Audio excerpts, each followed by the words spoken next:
মাস শেষে বেতনের অপেক্ষায় থাকেন প্রবাসী শ্রমিকরা, কারণ সেই অর্থেই চলে দেশে থাকা সংসার, সন্তানের লেখাপড়া, বাবা মায়ের চিকিৎসা।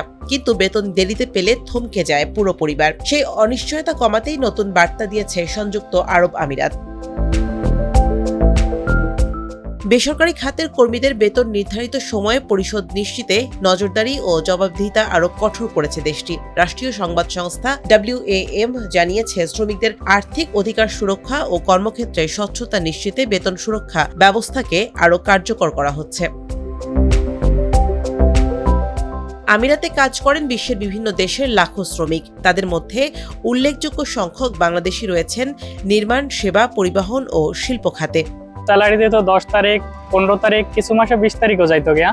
আর এখন আলহামদুলিল্লাহ 1 তারিখেই পাই। ফ্যামিলিরা টাইমলি টাকা পৌঁছাইতে দিতে পারতাছি এবং আমাদের যে ঋণগুলো আছে ওগুলো আমরা টাইমলি পরিশোধ করতে পারতাছি। এখানে সংযুক্ত আরব আমিরাতকে শুরুতে ধন্যবাদ দিতে চাই। তারা যে একটা রুলস রেগুলেশন তৈরি করছে এই জুন মাসের 1 তারিখ থেকে, সেটি হচ্ছে দেখে এমপ্লয়ীদের স্যালারি 1 তারিখের ভিতরে দেওয়ার জন্য।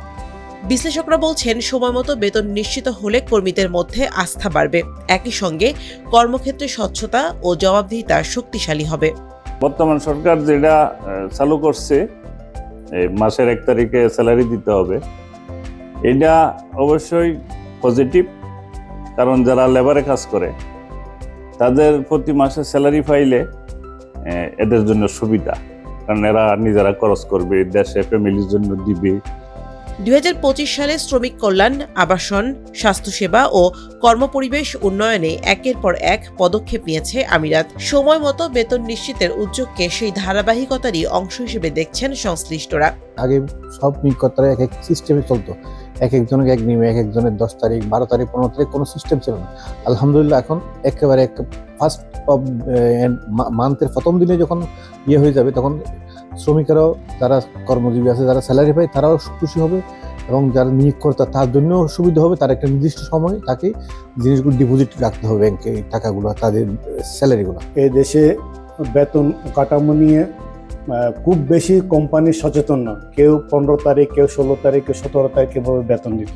এখন সরকার নীতিমালা করছে মাসের শেষের 1 তারিখে বেতন দিতে হবে, 2 তারিখ থেকে ওয়ার্নিং স্টার্ট হবে, 5 তারিখ থেকে সিস্টেম ব্লক হয়ে যাবে এবং 10 তারিখ থেকে ফাইন স্টার্ট শুরু হবে। এ হচ্ছে এই দেশের মানব সম্পদ উন্নয়ন থেকে আমাদেরকে ইনফর্ম করা হয়েছে।